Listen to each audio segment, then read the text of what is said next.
오늘 말씀은 잠언 11장 7절부터가 되겠습니다. 7절에서 15절까지입니다. 자, 7절부터 볼까요? 의인은 죽을 때 그 소망이 끊어지나니 불의의 소망이 없어지느니라. 악인이죠, 악인. 악인은 죽을 때 그 소망이 끊어지나니 의인은 환난에서 구원을 얻으나 악인은 자기 길로 가느니라. 악인은 입으로 그의 이웃을 망하게 하여도 의인은 그의 지식으로 말미암아 구원을 얻느니라. 의인이 형통하면 성읍이 즐거워하고 악인이 팽하면 기뻐 외치느니라. 성읍은 정직한 자의 축복으로 인하여 진흥하고 악한 자의 입으로 말미암아 무너지느니라. 지혜 없는 자는 그의 이웃을 멸시하나 명철한 자는 잠잠하느니라. 두루다니며 한담하는 자는 남의 비밀을 누설하나 마음이 신실한 자는 그런 것을 숨기느니라. 지략이 없으면 백성이 망하여도 지략이 많으면 평안을 누리느니라. 타인을 위하여 보증이 되는 손해를 당하여도 보증이 되기를 싫어하는 자는 평안하니라. 아멘. 오늘 본문도 우리 삶에 아주 밀접한 관계를 미치는 말의 영향, 또 보증에 대해서도 또 마지막 15절에 나오고 있습니다. 이런 것들이 사실 항상 부딪히는 그런 문제가 되는 것이죠. 먼저 이 악인은 죽을 때 그의 소망이 사라지고 부하게 되려는 기대 또한 사라진다 그랬어요. 여기서 나오는 7절의 불의의 소망이라는 의미는 부하게 되려는 소망이라는 뜻이에요. 악인은 안타깝게도 죽고 나서는 아무것도 남기지 못하고 소망했던 것으로 인해서 유익을 취하지도 못한 채 인생을 마감한다는 거죠. 반면에 의인은 고난의 문제로부터 구원을 얻지만 악인은 정해진 멸망의 길로 걸어가게 된다. 악인의 삶을 많이 강조해서 얘기한 거죠. 여기 경각심을 가지라는 것이죠. 그리고 이제 9절부터 이웃이라는 주제로 연결된 이야기가 나와요. 9절 보면 의인과 악인이 공동체에 미치는 영향에 대한 일반적인 그런 내용이죠. 근데 상반절과 하반절이 사실 완전한 대칭은 아닌 것 같아요. 악인이 공동체에 끼치는 부정적인 영향력을 언급하고 있는 상반절과 달리 하반절을 보면 의인이 그 지식으로 자신을 구원한다 이렇게 말하고 있으니까 좀 따로 노는 것 같다는 거죠. 어쨌든 이 구절은 악인이 그의 입으로 공동체를 망하게 할지라도 공동체에 있는 의인은 그의 지식으로 인해서 멸망으로 구원을 얻는다. 너무 대조적인 의미죠 사실. 그러니까 10절은 9절의 결과들이라고 할 수 있어요. 의인의 형통과 악인의 패망, 이 동일하게 공동체에 기쁨을 주는 것이다. 그러니까 결국 이렇게 된다는 거예요. 11절은 10절에 대한 구체적인 내용이라고 볼 수 있죠. 성읍은 정직한 자의 축복으로 진흥하고 악한 자의 입으로 멸망한다. 이러한 설명은 다 9절에 나와 있는 악인의 입과 연결된 거예요 사실. 즉 한 사람의 삶이 공동체 전체에 미치는 영향력이 얼마나 큰가. 우리 한 사람 한 사람이 교회에 미치는 영향력이 얼마나 큰가. 우리가 말하는 한마디가 나도 모르는 사이에 얼마나 큰 영향을 미치는가. 자제하라는 거죠. 여러분 세상을 보면 누구도 일부러 멸망의 길을 고집하는 사람이 누가 있겠습니까? 하지만 자기만의 이익을 위해서 기준이라는 것을 무시하고 멋대로 행동하면 결국 패망을 피할 수 없다는 거예요. 또 자기 편리에 따라서만 행동한 것, 이것도 좋은 게 아니죠. 그래서 하나님의 뜻이 무엇인지 생각하고 그것에 순종하면 구원을 얻고 갑자기 닥친 재앙에서도 구원받을 수 있다는 게 본문의 설명이에요. 왜? 하나님이 이 모든 상황을 보시고 지켜보고 보호하시기 때문이다는 그런 말씀이죠. 즉, 이 오늘 본문에 조금 더 들어가서 생각해 보면 이런 거예요. 하나님의 심판이 있어요. 그죠? 이 심판이라는 것은 우리가 이 세상에 살면 그 결과이기도 하지만 그것 이상인 것이다. 그걸 알고 있어야 된다는 거예요. 내가 아무리 잘 살았다, 내가 아무리 의롭게 살았다, 정직하게 살았다, 부자로 살고 베풀었다, 의미가 없어요. 우리 젊은 부자 청년의 스토리를 알잖아요. 예수님 앞에 왔다가 돌아가는 사람이 얼마나 많아요. 이렇게 악인은 살아있는 동안 풍요를 누리는 것 같지만 죽으면 모든 것이 허무하게 사라지고 만다는 사실을 알아야 되고, 반면 정직하고 의로운 자의 삶은 환난을 만나도 하나님이 피할 길을 열어주신다는 것을 알아야 되는 거예요. 즉, 환난은 누구든지 겪어요. 그러나 의로운 자는 구원받을 것이다. 악인은 멸망을 피할 수 없다. 여기에 하나님의 보응 원리가 있는 거예요. 그리고 여기서 플러스, 악인과 의인의 운명은 개인에만 해당하는 것이 아니라 이웃에 영향을 끼치는 거죠. 즐거움을 줄 수도 있고 망하게 할 수도 있고. 그러니까 내가 내 행실을 얼마나 조심해야 하느냐, 이 얘기를 하는 것이죠. 여러분, 우리가 인생을 걸어갈 때 앞을 보고 장래를 생각하며 그렇게 가야 돼요. 지금 보이는 것, 지금 저 사람이 왜 저렇게 사나, 이렇게 생각하면 안 되는 거예요. 그렇게 생각하는 것을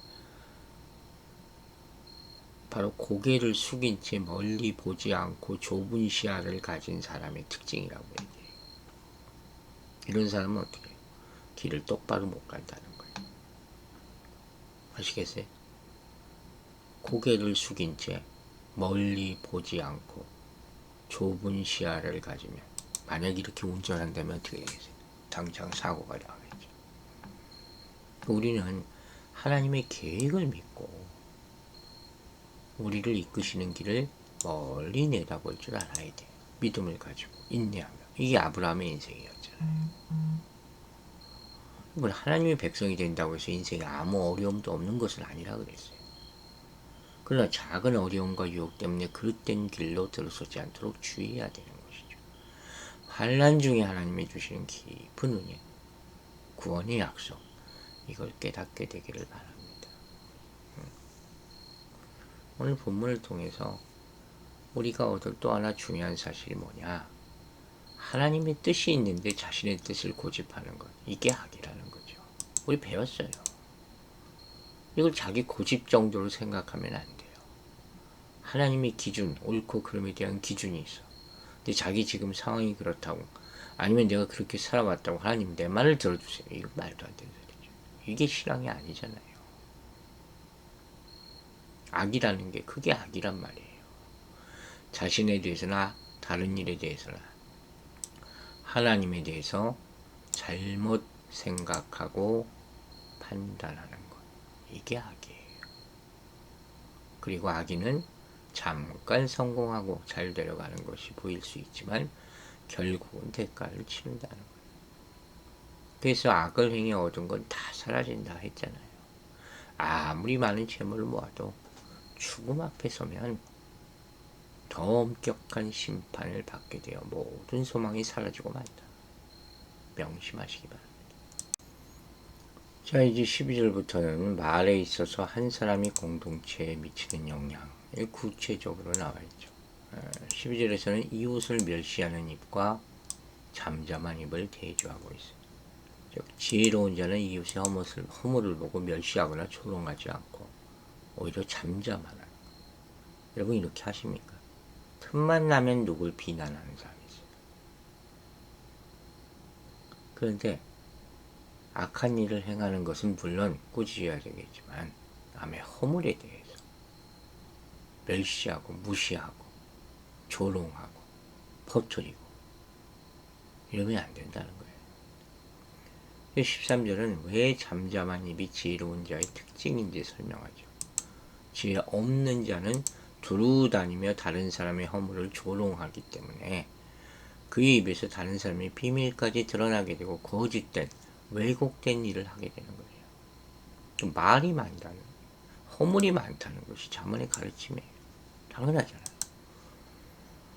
우리는 나이가 많이 들면서 점점 잠잠할 수 있어야 되는 거예요.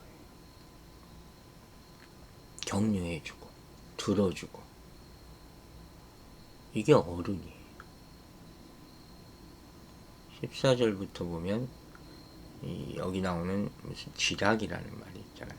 지략이 없으면 백성이 망하여도 지략이 많으면 평안을 누리느니라.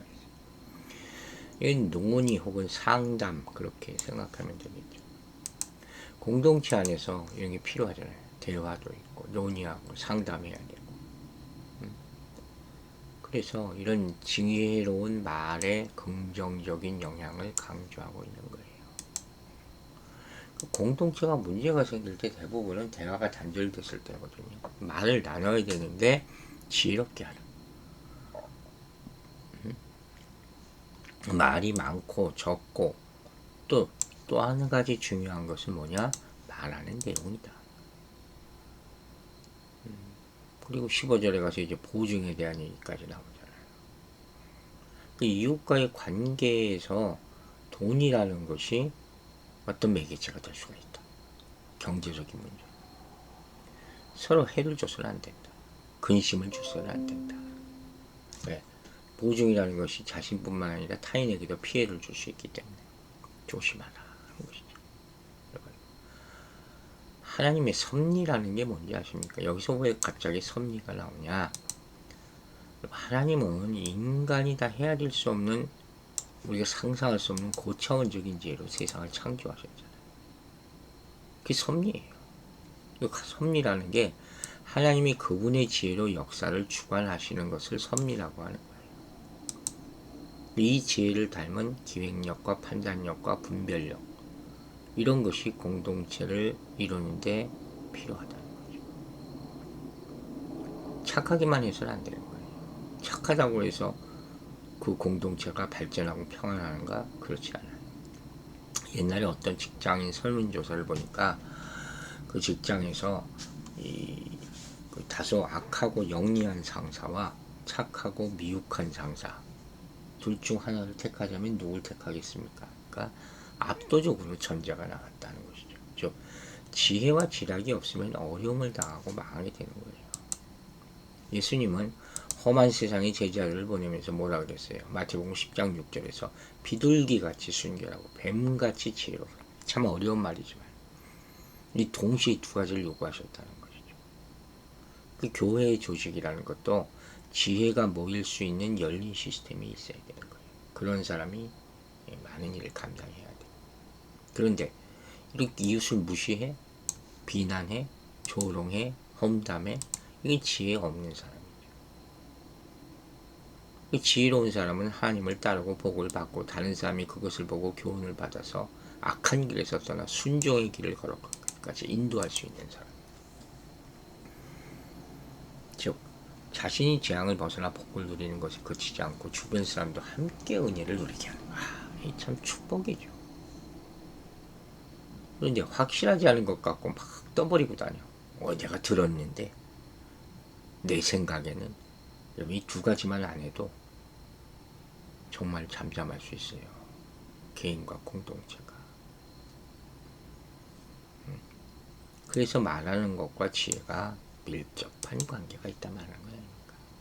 입술을 제어할 수 있는 사람은 지혜로운 것이. 생각 없이 말만 많으면 잘못을 면하기 어렵다 하는 것이죠. 왜 이래요? 말을 함부로 한다는 것은 사실 다른 사람에 대한 배려가 없고 가볍고 우습게 여긴다는 거예요. 에이, 저 사람은 나보다 못하지. 배운 것도 없고 경험도 없고. 그러지 마세요. 그 사람이 자기를 뭐라고 볼 줄 알고. 지금 웃어 보이는 사람이 나중에 어느 자리에서 어떻게 만날지 인생 모르는 거예요. 그래서 차라리 말로 내뱉지 않는 편이 지혜롭다 하는 거죠. 가만히 있으면 중간은 간다, 이런 말이 있죠. 갑자기 생각이 나시네. 이게 무슨 소리 같아요? 가만히 있는 것이 중간 이상의 지혜로운 일이 될 때가 많아요. 사실 그래 돼요. 인생사에 끼어드는 사람들, 그거 좋아하는 사람들이 있어요. 이게 대부분 어려움을 겪는 거예요. 소중히 여길 사람을 함부로 대하거나 멀리 할 사람을 가까이 하거나 결국 말 때문에 어려움을 더 크게 만들잖아요. 얼마나 후회합니까? 그러므로 누군가를 비판하거나 함부로 평가하거나 장담하는 일에 신중해야 할 것입니다. 결국 정확히 판단하는 기준은 하나님께만 있는 거예요. 우리가 하는 것이 아니에요. 이것이야말로 하나님의 뜻을 잘 살펴야 하는 이유가 됩니다. 기도하겠습니다. 아버지 하나님, 한 주간의 삶 가운데 함께 하심을 감사드립니다. 힘들고 어려운 날도 있고 또 보람 있는 날도 있고 아픈 날도 있고 스트레스 받는 날도 있고 수많은 다른 일과 다른 삶과 부딪히는 가운데 한 주가 지나갔습니다. 아버지께서 보호해 주시고 지켜주시고 삶 가운데 말씀으로 영향력을 베풀어 주심을 감사드립니다. 우리 입술도 다른 사람에게 선한 영향을 끼칠 수 있도록 사용되기를 원하오니 성령이여 도와주시옵소서. 오로지 우리 인생 가는 길에 하나님의 계획을 믿고 하나님은 우리를 이끄시는 길을 멀리 내다볼 수 있도록 성령이여 깨우쳐 주시옵소서. 우리가 사는 동안에 우리 입술로 함부로 다른 사람을 비난하고 판단하거나 욕하지 않게 하여 주시고 하나님이 주시는 지혜, 그 지혜의 말만 다 말함으로 말미암아 선한 영향력을 끼치고 하나님께 영광 돌리는 우리 삶이 되도록 축복하여 주시옵소서. 우리 성도들 한 주간의 수고한 인생 가운데 함께하여 주시고 격려하여 주시고 아픈 사람들 주님의 숨결이 함께하여 치유받을 수 있도록 두려워하지 않도록 동행하는 그런 인생길 되게 도와주시옵소서. 감사드리며 예수 그리스도 이름으로 기도했습니다. 아멘.